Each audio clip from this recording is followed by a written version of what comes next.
তোমরা কখনো অন্য মনস্ক চোর দেখেছ? আমি একবার দেখেছিলাম। সেই কথাই বলি। আমাদের কলকাতার বাসায় তখন কেউ নেই। গরমের ছুটি হওয়াতে সবাই দার্জিলিং বেড়াতে চলে গেছে।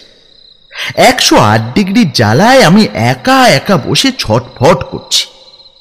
অথচ আমার কলকাতা ছাড়বার জন্য আইএ পরীক্ষার এক গাদা খাতা দেখতে হচ্ছে। সেদিন রাত্রে কিছুতেই ঘুম আসছে না। একে তো প্রায় 12:30 অবধি খাতা দেখেছি। মাথার মধ্যে বানান আর ব্যাকরণের ভুলগুলো পোকার মতন কিলবিল করছে। তাই অসহ্য গরম। ঘুরন্ত পাখাটাও যেন আগুন বৃষ্টি করছে। অনেকক্ষণ এপাশ ওপাশ করে সবে একটু ঝিমুনি এসেছে, হঠাৎ শুনতে পেলুম, দেখ সিন্দুকটা গেল কোথায়। ভাবলুম স্বপ্ন দেখছি। তখনই আবার কানে এলো, ড্রেসিং টেবিলটাও উড়ে গেল নাকি? আর সন্দেহ নেই, ঘরে কেউ ঢুকেছে। পুরো চোখ মেলে পরিষ্কার দেখলুম জানলার কাছে কে দাঁড়িয়ে। মাথার পাশেই টিপয়ের ওপরে টেবিল ল্যাম্প ছিল। সুইচ টিপে সেটা জ্বাললুম। যা ভেবেছি তাই, ঘরে চোর ঢুকেছে। সাদা বেনিয়ান আর ধুতি পরা একটা বিঁটে মতো লোক জানলার পাশটিতে চুপ করে দাঁড়িয়ে। চোর চোর বলে চেঁচাতে যাব তার আগেই লোকটা হাত জোড়ো করে বললে, কিছু মনে করবেন না স্যার, আপনার ঘুমের ডিস্টার্ব করলুম, একটু ভুল হয়ে গেছে। লোকটার কথার ভঙ্গিতে ভয় কেটে গিয়ে ভারী আশ্চর্য লাগলো আমার। বললুম, তার মানে? এটা তো 52 নম্বরের বাড়ি নয়, তাই না? না, 22 নম্বর। দেখলেন তো, ঠিক ধরেছি। 52 নম্বরে জানলা দিয়ে উঠলেই ডান দিকের দেওয়ালে লোহার সিন্দুক, এই তার নকল চাবি। আর লোহার সিন্দুকের পাশেই হলো ড্রেসিং টেবিল। আজ রাতে গিন্নিমা সিনেমা থেকে ফিরে তার টানায় গয়নাগুলো খুলে রাখবেন। ঘরে ঢুকেই আমি টের পেয়েছি সব গড়বড় হয়ে গেছে। ভালো কথা, এটা প্যারি চাঁদলেন তো? না, পটল ডাঙালেন। এই দেখুন, রাস্তাতেও গন্ডগোল। ভালো লাগে নাকি? কি বিচ্ছিরি ভুল দেখুন তো। লোকটার কথাবার্তা অদ্ভুত লাগছিল। মাঝরাতে জানলা পেয়ে ঘরে ঢুকে এ আবার কি রসিকতা শুরু করলে। বললুম, ব্যাপার কি হে? তোমার মাথা খারাপ নাকি? মাথা খারাপ হতে যাবে কেন স্যার? আমাকে দেখে কি তাই মনে হচ্ছে? আমি চোর। চোর? চোর? অত অবাক হয়ে গেলেন কেন? লোকটা প্রায় আমাকে ধমকি লাগিয়ে দিল।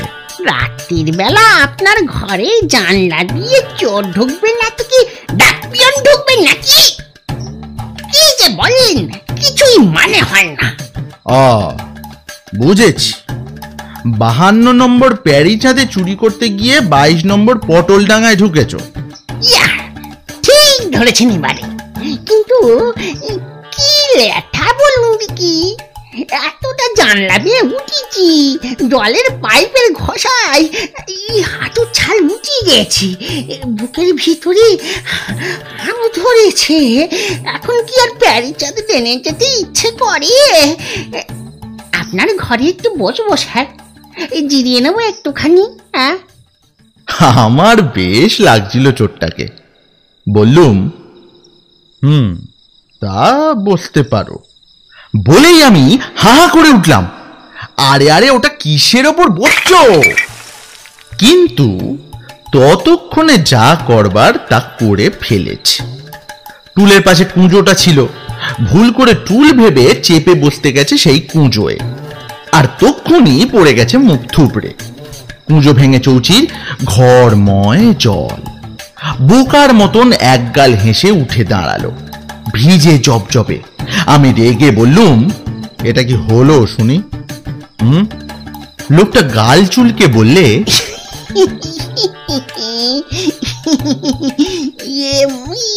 আপনার একটু ড্যামেজ করে ফেললাম স্যার, কিছু মনে করবেন না, নিজেও একদম ভিজে গেছি। টুলটা টেনে ভালো করে দেখে বসো, আবার রেডিওটার উপর চাপতে যেও না জানো। না স্যার, বারবার কি আর ভুল হয়? একটা ঝাঁটা দিন, ঘরটা সাফ করে ফেলি। এই যে পেয়েছি। বলে সে আমার ছাতাটা তুলে নিলে। আমি ব্যতিব্যস্ত হয়ে বললুম, রাখো রাখো, ওটা ঝাঁটা নয়, ছাতা ছাতা। খুব হয়েছে, তোমার আর ঘর সাফ করবার দরকার নেই। লোকটা লজ্জিত হয়ে টুলটার ওপর বসে পড়ল। বার কয়েক কান টান চুলকে বললে, একটা বিড়ি খাবো স্যার, কিছু মনে করবেন না? আহা, মনে করব কেন, খাও না। বলতেই বুক পকেট থেকে টিনের কৌটো আর দেশলাই বার করলে। তারপর একটা দেশলাইয়ের কাঠি মুখে দিয়ে বিড়িটাকে দেশলাইয়ে ঘষতে লাগলো।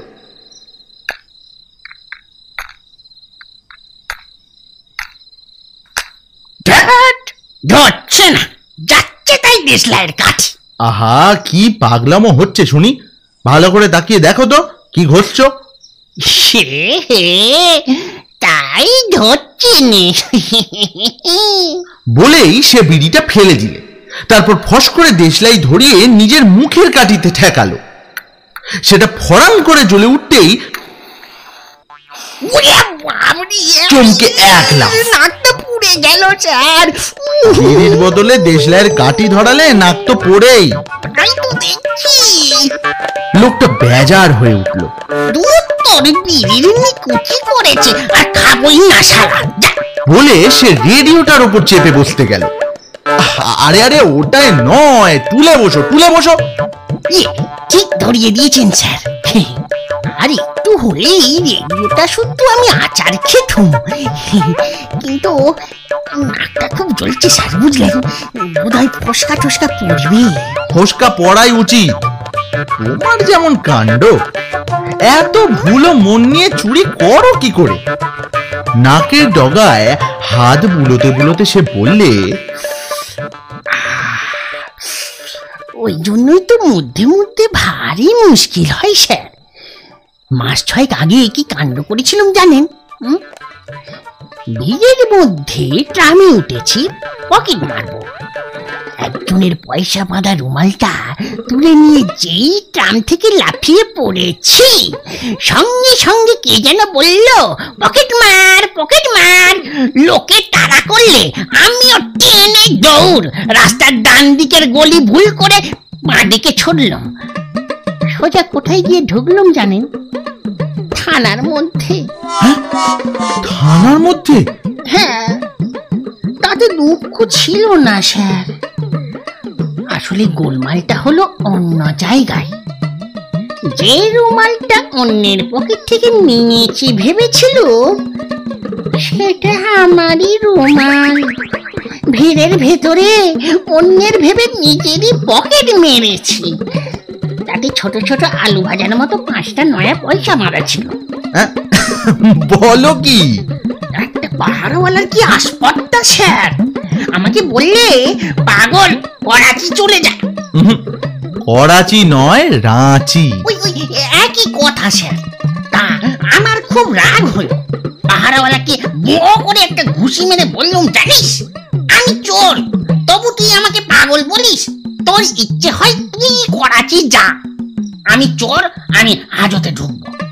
এই বলে জোর করে হাজতে ঢুকতে যাচ্ছি, সবাই মিলে আমাকে ধাক্কা দিয়ে রাস্তায় বের করে দিলে। আর সেই পাড়াওয়ালাটা ঘুষি খেয়ে দাঁত ছড়কুটে হাসতে লাগলো। আমি মাথা নেড়ে বললুম, ভারী দুঃখের কথা। এই জন্যই তো মন খারাপ হয়ে যায় স্যার। অত কষ্ট করে চোর হয়েছি, এখন পাগল বললে কি ভালো লাগে বলুন তো? অথচ আসবার সঙ্গে সঙ্গে সে কথা বলে আপনি আমায় দুঃখ দিলেন। আহা, মানে বুঝতে পারিনি তাই বলেছি, কিছু মনে করো না। তা তোমার চুরি চামারিতে কিছু হয়? একেবারে কিছু হয় না তা বলবো না স্যার। এই তো কদিন আগে এক ঢাকায় মহাজনের বাড়িতে চুরি করতে গিয়েছিল।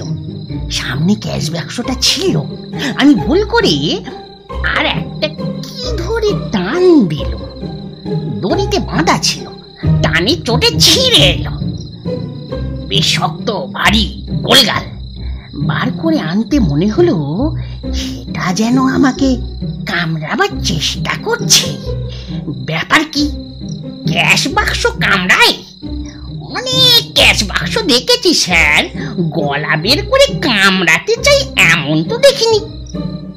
আলোই এনে দেখি একটা গর্জন।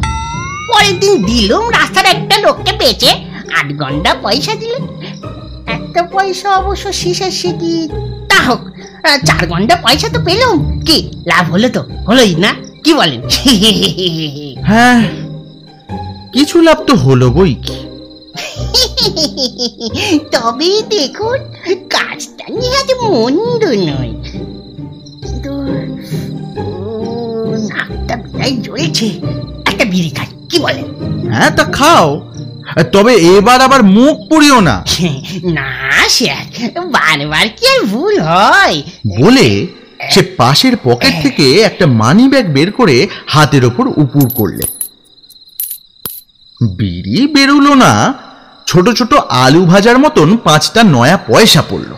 দুঃসারা, কি মুশকিল, বিড়িগুলো গেল কোথায়? লোকটার বোকামি দেখে আমার গা জ্বলে উঠল। বললুম, ওটা মানি ব্যাগ, ওর মধ্যে বিড়ি কি করে আসবে? তা বটে, তা বটে, এটা তো মানি ব্যাগ। ইস! লোকটা সেটাকে টেবিলের ওপর নামিয়ে রেখে আবার অন্যমনস্ক হয়ে গেল। সেই রুমাল নিয়ে কেলেঙ্কারি হওয়ার পর একটা মানি ব্যাগ কিনেছি, বুক পকেটে রাখি। যতই মনের ভুল হোক স্যার, নিজের বুক পকেট কেউ মারতে পারে না, পারে স্যার? হ্যাঁ, একমাত্র তুমি পারো বোধ হয়। না স্যার, ওই 3 মাসের মধ্যে আমিও পারিনি।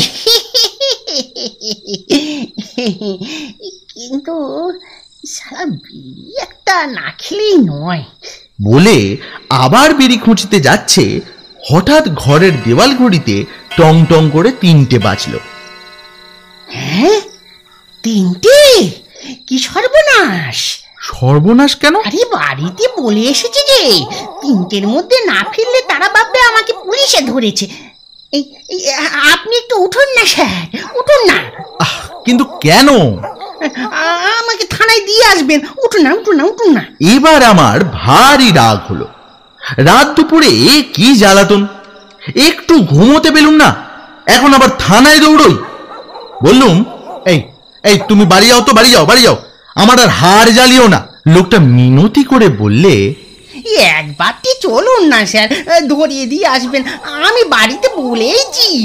ধৈর্য আর কতক্ষণ থাকে? হ্যাঁ, এবার আমি বেদম চিৎকার করে উঠলো, গেট আউট, গেট আউট, বেরো, বেরো বলছি, বেরো। সেই চিৎকারে ভীষণ চমকে লোকটা জানালা বেয়ে টপ করে লাফিয়ে পড়ল। কেউ করে একটা কাতর আর্তনাদ উঠল। বুঝলুম নেড়ি কুকুরের ঘাড়ে গিয়েই পড়েছে। ভুল করে আবার জ্বালাতে না আসে এই ভেবে শক্ত করে জানালাটা এঁটে দিল।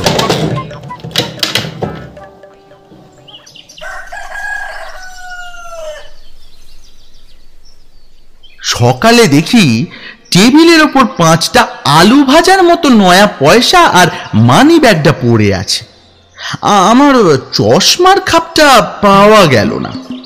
যাওয়ার সময় মানি ব্যাগ ভেবে সেইটে নিয়েই পালিয়েছি।